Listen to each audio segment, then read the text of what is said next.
Health plus programme में आप सबका स्वागत है। आज हम आपकी मुलाकात करवाने जा रहे हैं डॉक्टर वंदना खेरा नरूला जी के साथ। डॉक्टर नरूला एक जाने माने इनफर्टिलिटी स्पेशलिस्ट हैं और इन्होंने अपनी training sir Gangaram hospital Delhi से ली हुई है। फर्टिलिटी रिलेटेड लेप्रोस्कोपिक और हिस्ट्रोस्कोपिक प्रोसीजर्स के लिए ये बहुत विख्यात हैं। इन्होंने बहुत सारे इनफर्टिलिटी और आईवीएफ केसेस को सक्सेसफुली हैंडल किया है। तो आज हमारी टीम इनसे बातचीत करेगी और इनसे जानेगी कि आज की भागदौड़ भरी जिंदगी में इनफर्टिलिटी के क्या कारण है और उसका क्या निवारण है। दर्शकों, हेल्थ प्लस प्रोग्राम में आपका स्वागत है। आज हम आपको एक बार फिर मिलाने जा रहे हैं डॉक्टर वंदना नरूला जी के साथ, जो पिछले लंबे समय से as a infertility specialist, as a high risk pregnancy के डॉक्टर हैं और हजारों की गिनती में वो कपल जो निसंतान थे उनको संतान सुख की प्राप्ति करवा चुके हैं। डॉक्टर साहब का स्वागत है हमारे स्पेशल शो में। नमस्कार डॉक्टर साहब, जिस समय से आपने अपनी प्रैक्टिस शुरू की, जब ये आईवीएफ का कोई इस फील्ड में जाता था, इनफर्टिलिटी वाले फील्ड में लोग अवेयर होने शुरू हुए थे, आपका लंबा एक्सपीरियंस और तब का और अब का, जबकि जमीन आसमान का फर्क है। तब कोई टामाटिल्ला लोग जो है वो इनफर्टिलिटी के शिकार होते थे, लेकिन जैसे जैसे ये वेस्टर्नाइजेशन बढ़ी हुई है, जैसे जैसे जंक फूड्स का चलन बढ़ा हुआ है, जैसे जैसे आजकल का एटमॉस्फेयर है, पोल्यूशन का एटमॉस्फेयर है, तो ये इनफर्टिलिटी का रेट बहुत ज्यादा बढ़ा है। क्या कहना चाहेंगे? देखो, ऐसे है जी कि इनफर्टिलिटी का रेट तो जितना पहले था उतना ही है, लेकिन अवेयरनेस जरूर बढ़ गई है। पहले जो 10-12 साल पहले मेरे पास कोई पेशेंट आता था, उनको ये अवेयरनेस ही नहीं थी कि उनकी प्रॉब्लम क्या है। अब जैसे गूगल करते हैं पेशेंट या इंटरनेट में इतनी जानकारी दी हुई है इनफर्टिलिटी के बारे में और आईवीएफ के बारे में कि पेशेंट पहले से ही समझ के आता है अपनी प्रॉब्लम। इनफैक्ट के पहले हमें मरीज को टेस्ट करने पड़ते थे और उनकी हिस्ट्री लेनी पड़ती थी। अब जो वो वाला पार्ट है वो तो खुद ही आके बोल देता है कि हमें डॉक्टर साहब ये सो एंड सो प्रॉब्लम है, तो हमें बताने का टाइम भी नहीं देता मरीज के उस चीज का इलाज क्या करना है। पहले ही बता रहा होता है कि हमारी ऐसी प्रॉब्लम है, आप आईयूआई कर दीजिए, ये प्रॉब्लम है आप आईवीएफ कर दीजिए। तो इस तरह से हमारा काम आसान तो क्या हुआ, कॉम्प्लिकेट जरूर हो गया है। डॉक्टर साहब, कौन कौन सी फैसिलिटीज आप दे रहे हैं? जैसे आप अभी आईयूआई की बात कर रहे हैं, और कौन कौन सी फैसिलिटीज हैं जो आप यूज कर रहे हैं? देखिए, आईवीएफ की फैसिलिटीज जो होती हैं वो बेसिकली तो वही होती हैं जनरली। तो मेन इसमें होता है कि इंडिविजुअलाइज करके पेशेंट की ट्रीटमेंट करना। जो पेशेंट हमारे पास आता है वो एक ही ब्रैकेट में नहीं हम डालते कि आया है तो सारों का भी आईवीएफ ही करना है, तो इसी तरह पहले टेस्ट किए एक। अगर पेशेंट पहले आके हमारे पास थोड़ी देर बैठ के थोड़ा टाइम लेके अपनी केस हिस्ट्री को प्रेजेंट करता है और सारे पुराने टेस्ट दिखाता है और आगे अपनी इन्वेस्टिगेशन प्रॉपर तरीके से कराता है, तो उसकी इंडिविजुअलाइज्ड जो ट्रीटमेंट है उसके हिसाब से करी जा सकती है। सम पेशेंट्स जैसे है they need just simple procedures, जैसे एग की दवाई दी, ठीक है, और उसके बाद प्रेगनेंसी हो जाती है। कुछ पेशेंट्स को आईयूआई की ज़रूरत पड़ती है और कुछ पेशेंट्स को आईवीएफ या इक्सी की ज़रूरत पड़ती है। Basically depends upon what the patient problem is. Doctor साहब, जैसे आप बात कर रहे हैं, आपको क्यों ऐसा डॉक्टर माना जाता है कि आप बहुत सारे जो केसेस हैं जैसे आप लेते हैं और वो इनफर्टाइल कपल्स को फर्टाइल बनाने में आप बहुत बड़े सहायक हैं और उनका आईवीएफ भी नहीं होता? क्या कारण है? क्या मतलब कि काउंसलिंग में आपके इतना है कि जैसे आप बोल रहे हो कि पहले हम पेशेंट्स के साथ बात करते हैं, इजी करते हैं, इस जोन में लेकर जाते हैं, क्या करना चाहिए? वैसे थैंक यू वेरी मच। आपने जो बात की शायद मुझे पहली बार किसी ने बोली है या कभी मैंने सुना है ऐसी बात को, लेकिन इसमें थोड़ा सा ये मैं यही कहूँगी कि मेरी जब पेशेंट मेरे पास आता है तो मेरी कोई बिजनेस अप्रोच नहीं रहती। मेरे को वो पेशेंट एक चैलेंज की तरह लगता है। अगर वो मरीज जैसे है कि एक फेथ या ट्रस्ट शो कर देता है या कह लो कि हमारा एक कनेक्शन बन जाता है आपस में, तो बड़ी कह लो कि इजी फ्लो ऑफ इंफॉर्मेशन हो जाती है between the patient and the doctor. और वो इजी फ्लो ऑफ इंफॉर्मेशन जो होती है उससे एक ऐसी वेवलेंथ स्ट्राइक करती है, maybe this is not the medical terms, कि somehow things start becoming easier. जैसे कि मैं एग्जांपल देती हूँ, पेशेंट हमारे पास आया, ठीक है, कुछ मरीज ऐसे होते हैं जो अपनी पुरानी रिपोर्ट्स या पुरानी कोई इस तरह की हिस्ट्री होती है या कोई प्रॉब्लम ऐसी होती है उसको छुपाते हैं, ठीक है। अगर मेरे को पेशेंट पहले बताएगा नहीं कि मैं इतनी बार आईवीएफ करा के आया हूँ या मेरी ये टेस्ट इस तरह से है, सीमेन की पुरानी रिपोर्ट ऐसी है, तो देखो जैसे तैसे हम टेस्ट करते हैं तो हमारे पास सामने सारी सच्चाई ट्रूथ आ ही जाता है, लेकिन अगर फर्स्ट विजिट में हमें सारी हिस्ट्री प्रॉपर दे दी जाए जो जो भी प्रॉब्लम बेसिकली है, तो थोड़ा हमारे लिए भी उसको इन्वेस्टिगेट करके आगे ट्रीटमेंट स्टार्ट करना आसान हो जाता है। ठीक है, बेसिकली इसमें ट्रुथ फैक्टर जो होता है ना, वो आजकल के ज़माने में मैंने देखा है पेशेंट इस तरह के आते हैं भी डॉक्टर साहब को ये नहीं बताना है ना, कोई पुरानी रिपोर्ट है तो हमने छुपा ली, ये सब आई थिंक इसका कोई फ़ायदा नहीं, क्योंकि जब हम टेस्ट करते हैं हमें अल्टीमेटली ये चीज़ पता चल ही जाती है। ठीक है, भी कहाँ प्रॉब्लम है। तो ऐसी बात नहीं है कि सब मरीज़ को ही IVF या ICSI की ज़रूरत पड़ती है, एक ही ब्रैकेट में हम नहीं डाल सकते। देखिए कुछ सर्टन इंडिकेशंस होती हैं, वो आजकल नेट पे भी मिल जाती हैं, पेशेंट पूरा तैयार होकर आता है कि किस चीज़ में हमें IVF, किस चीज़ में ICSI। पर एक और चीज़ है कि कुछ पेशेंट्स इस तरह के हैं जिनको प्रॉब्लम है लेकिन फिर भी वो इस चीज़ को डिले कर रहे हैं, वो चीज़ बहुत ही गलत है। मैं आपको एक एग्जांपल बताती हूँ। मेरे पास एक मरीज़ लगातार 1 महीने से आ रहा है, हम उसको ऑलमोस्ट 3-4 बार आके काउंसिल कर रही हूँ कि उनकी जो प्रॉब्लम ऐसी है कि उनको ICSI की रिक्वायरमेंट है। ठीक है, लेकिन वो मरीज़ ऐसा है कि वो अपने ही हिसाब से, जैसे कह लो, वो कहते हैं कि हमारे काउंट्स कम हैं तो आप सीमन फ्रीज कर लीजिए, ये कर लीजिए, वो कर लीजिए। मे बी शायद वो उनकी गलती नहीं है, वो 2-3 बार IVF करा चुके हैं और उनका फेलियर हो चुका है, और उन्होंने नेट से इतनी इन्फॉर्मेशन गैदर कर ली है कि उनकी जो समझ है ना, वो शायद समझ नहीं पा रहे बेसिकली कि उनके लिए क्या बेस्ट है। बेसिकली ऐसा है कि जो हम अगर उनको कुछ ट्रीटमेंट समझाने की कोशिश करते हैं कि वो बेस्ट है, तो वो उस चीज़ को एक्सेप्ट करने में इंटरेस्टेड नहीं है। उनको लगता है कि नहीं, जो वो कह रहे हैं वही बेस्ट ट्रीटमेंट है।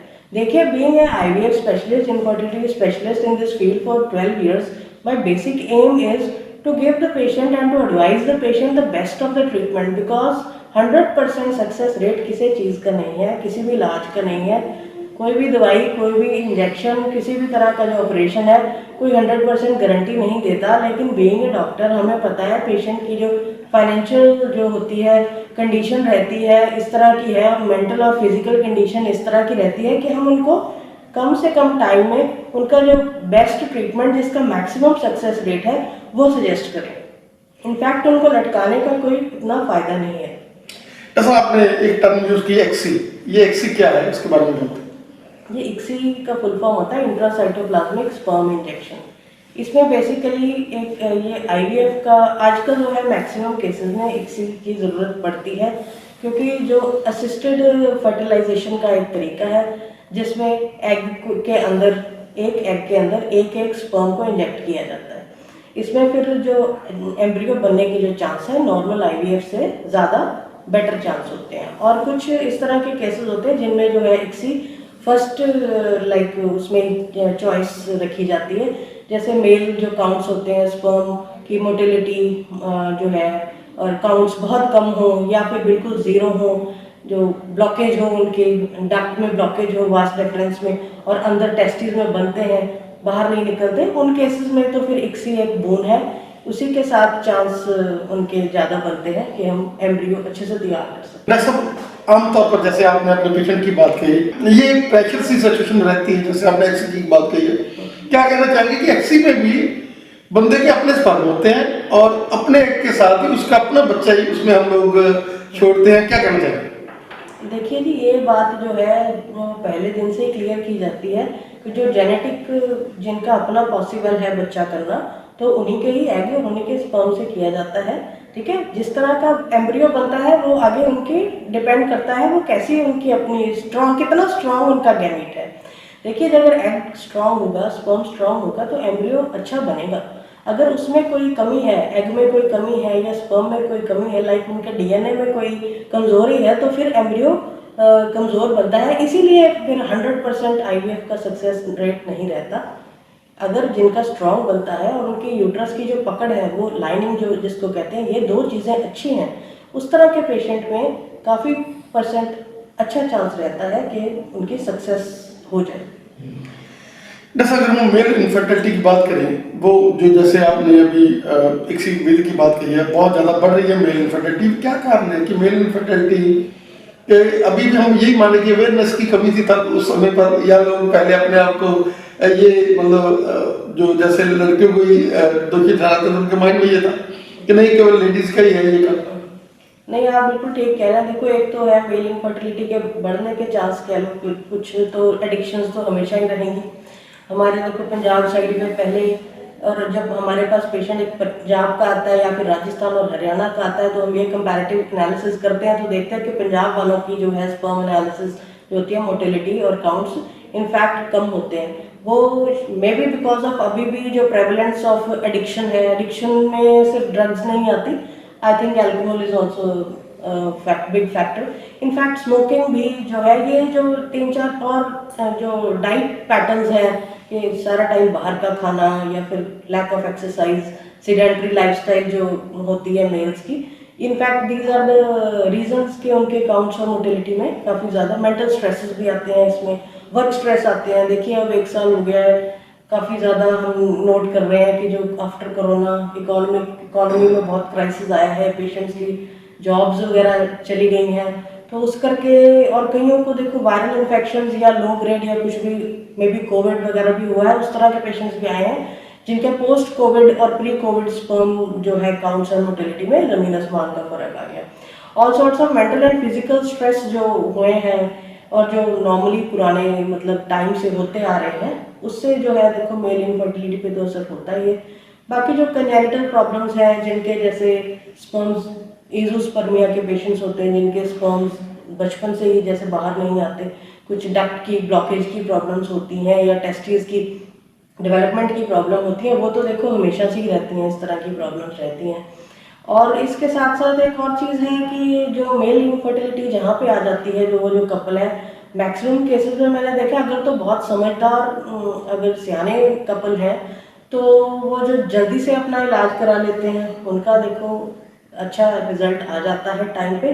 बाकी जहाँ पे ये जो फैक्टर आता है जो सोसाइटी का सोसाइटल प्रेशर और जहाँ मेल ईगो आ जाती है, आई सॉरी टू से ये वर्ड भी है मैंने यूज़ किया, लेकिन वहाँ पे थोड़ा सा रहता है कि मेल अपनी रिपोर्ट को छुपा के रखते हैं। इस तरह के पेशेंट्स आते हैं हमारे पास के भी काउंट्स बहुत लो हैं या इवन ज़ीरो हैं काउंट्स, तो वो कहते हैं नहीं डॉक्टर साहब इसको नहीं बताना है, लड़की को नहीं बताना है। तो इस तरह से कोई फर्जी रिपोर्ट बना लिए या कुछ इस तरह से बता दें, उसके पेरेंट्स को ना पता चल जाए, उसको ना पता चल जाए। लेकिन मैं आपको बताऊं कि ये देखो जो ट्रस्ट है, mutual trust is very important as far as treatment is concern. Husband wife का जो आपस में ट्रस्ट होगा, जो आपस में प्रॉब्लम है अगर वो सॉल्व खुद ही करें तो डॉक्टर के पास आए, बहुत ज़्यादा अपनी मतलब इस चीज़ को साइकोलॉजिकल या सोसाइटल या फैमिली इशू ना बनाए तो बेटर उनका रिजल्ट मिलने का चांस रहता है। डॉक्टर वंदना जी, आपका बहुत बहुत धन्यवाद। आपने हमें हर बार की तरह इस बार भी समय दिया और हमारे दर्शकों को अवेयर किया, और जिस तरीके से आपने एक काउंसलिंग की है हमारे देखने वाले दर्शकों को भी, जो मेल दर्शक देख रहे हैं, फीमेल देख रहे हैं, आपका बहुत बहुत धन्यवाद। जाते जाते क्या मैसेज रहेगा आपका? मैं तो यही मैसेज दूंगी कि जिनके देखो बेबी नहीं है और उनके अंदर से है कि हमारा अपना बेबी होना चाहिए, तो वो ज़्यादा टाइम वेस्ट करे बिना डॉक्टर की सलाह ज़रूर लें। बिकॉज घर बैठे बैठे अगर आप नेट सर्च करते रहेंगे तो उसमें मल्टीपल कंफ्यूजन इश्यूज रहते हैं, ठीक है। It's like you go to a doctor को आप प्रॉपरली अपनी हिस्ट्री टेकिंग करवाइए, टेस्ट करवाइए, और अपनी जिस तरह से भी बेस्ट कोर्स ऑफ एक्शन है उनसे पूछिए, वो आपको ज़रूर बताते हैं। तो मेरे पास पेशेंट आता है, मैं उनको मल्टीपल कोर्सेज बताती हूँ कि ये बेस्ट है, ये सेकंड बेस्ट है, ये थर्ड बेस्ट है। अपनी जो भी आपकी साइकोलॉजिकल, फिजिकल, मेंटल और फाइनेंशियल इश्यूज हैं उस तरह के सब डिस्कस करिए, और अपनी फैमिली की जिस तरह से भी आपकी वो रहती है लाइक लिमिटेशंस है, जिस तरह की भी है, अगर मनी की लिमिटेशन है उस तरह के भी इलाज होते हैं। अगर उस तरह से नहीं है तो फिर वैसे इलाज भी हमारे पास होते हैं। तो आप ज़रूर अपने आगे बढ़िए, इलाज कराइए, क्योंकि जैसे भगवान के घर में देर है देर नहीं, ये तो मैं ज़रूर कहूँगी इस तरह से। Thank you sir, thank you very much.